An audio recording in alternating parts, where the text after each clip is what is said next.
Jamaah yang dimuliakan Allah, di dalam riwayat hadis Imam Bukhari dijelaskan kata Kanjeng Nabi Sallallahu Alaihi Wasallam, An-nasu salasatun, manusia itu terciri dengan 3 golongan. Mohon ikhlas, mohon ridho kepada jamaah. Izin saya menyampaikan mau'izah sedikit, mudah-mudahan bermanfaat buat kita semua. Yang pertama, kata Kanjeng Nabi, golongan manusia itu ghanimun, orang-orang yang menang. Orang-orang yang menang itu adalah orang-orang yang meraih kesuksesan dunia maupun akhirat. Ini baru namanya golongan orang-orang ghanimun. Orang yang meraih sukses dunia akhirat itu mana? Satu, tahdhibal qalb, orang yang bisa merapihkan hatinya. Ini kita hati semua pasti banyak tujuan, banyak niat, banyak kepengen, benar.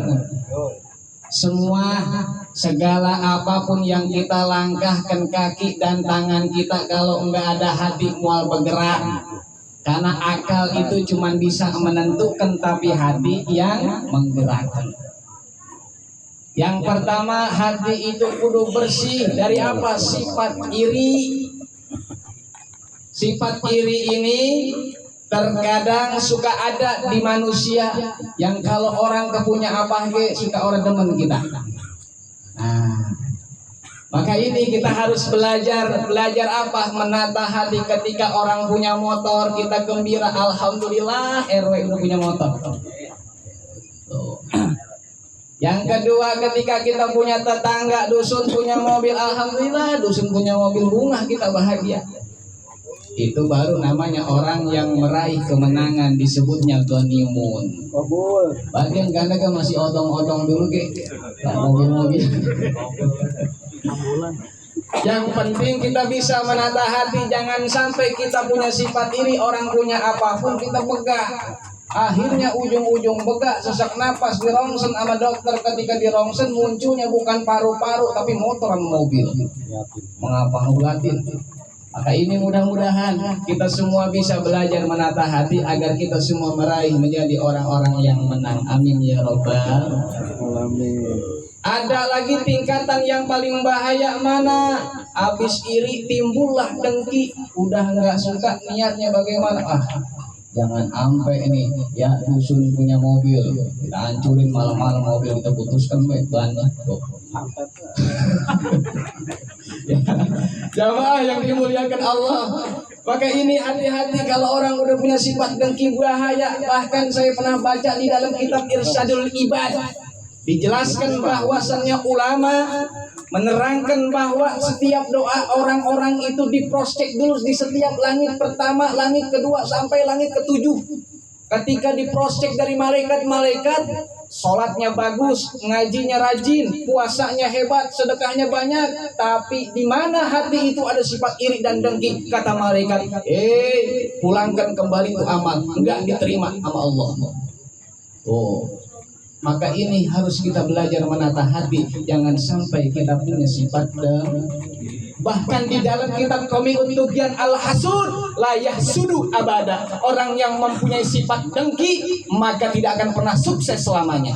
Maka mudah-mudahan jamaah yang dimuliakan Allah, segala sesuatu apapun hidup kita bertetangga kudu saling mendukung dan mensupport, insya Allah. Ya, itu orang-orang yang menang. Orang-orang yang menang mana lagi? Orang-orang yang menang itu qiyamul lail an-nasu niyamun. Orang yang suka bangun kalau malam hari, an-nasu niyamun, yang mana orang-orang lain tertidur. Ngapain dusun kalau bangun malam? Sialan mengencing. Ketika malam bangun, ngapain? Yazkurullah, ingat Allah, istighfar. Astagfirullahaladzim, banyak dosa. Ini baru orang-orang yang menang. Maka mudah-mudahan kita semua bisa meraih menjadi orang-orang yang menang dan sukses dunia maupun akhirat. Amin. Yang kedua, ciri golongan manusia. Kata Kangjeng Nabi apa? As-salamun, orang-orang yang selamat.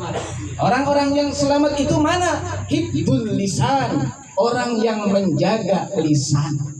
Karena kata Kangjeng Nabi, salamatul insan fi hibdil lisan. Orang yang selamat itu adalah orang yang suka menjaga lisan. Karena lisan ini ya kalau udah ngomong kebangetan nikmat, setan merayu di belah kupingnya. Ketika udah merayu ibarat orang madang pakai sayur asap sama sambal sama ikan teri, sedap pengen nambah lagi. Bener apa Pak RW? Oh.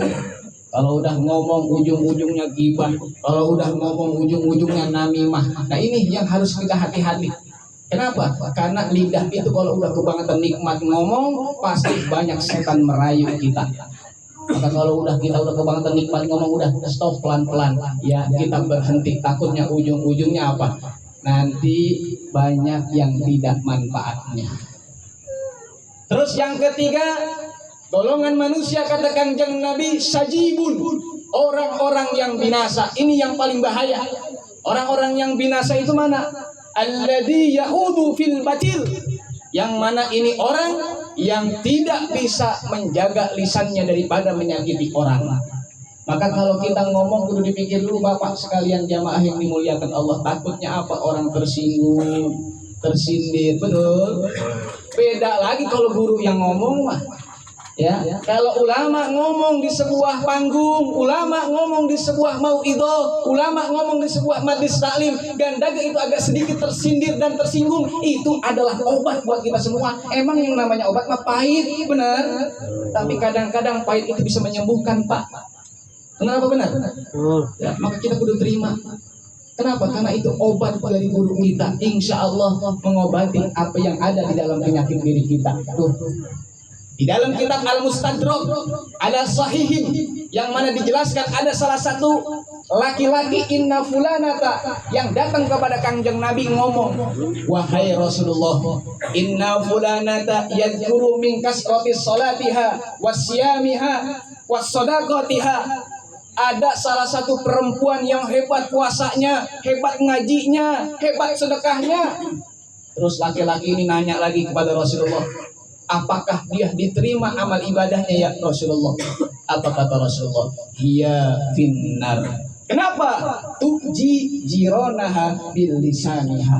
Ini perempuan walaupun hebat sedekahnya, walaupun hebat sholatnya, walaupun hebat amalnya, tapi tuji jironaha bil lisaniha, suka nyakitin omongan orang atau tetangga temannya sendiri. Nah ini yang paling bahaya. Hiya finnar, ya orang tersebut masuk neraka kata Kangjeng Nabi. Na'udzubillah min. Tapi kata orang tersebut nanya lagi, wahai Rasulullah, tapi ada lagi salah satu perempuan mingkilatis sholatiha wa siyamiha wa sodaqotiha, tapi ini orang latu jironaha bilisaniha, sedikit sholatnya. Maksud sedikit sholatnya itu apa? Sunnahnya jarang-jarang tapi 5 waktunya selalu. Terus sedekahnya nggak begitu banyak, tapi kalau ada sama dia ngasih. Puasa juga sunnahnya jarang, tapi kalau dia puasa wajibnya puasa. Tapi ini orang nggak nyakitin tetangga, omongannya nggak pernah nyinggung orang, omongannya nggak pernah bikin tersindir orang apapun itu. Kata Rasulullah apa? Hiya fil jannah, maka orang tersebut masuk surga. Amin ya Rabbal. Maka ini kisah di dalam kitab Al-Mustadrak, kita bisa belajar bahwa semua amal kadang-kadang bisa hancur dengan lisan kita. Betul? Mudah-mudahan jamaah yang dimuliakan Allah, kita bisa hati-hati ikhtiar daripada lisan kita agar senantiasa kita semua menjadi orang-orang yang selamat baik dunia maupun akhirat. Amin ya Allah ya Rabbal alamin.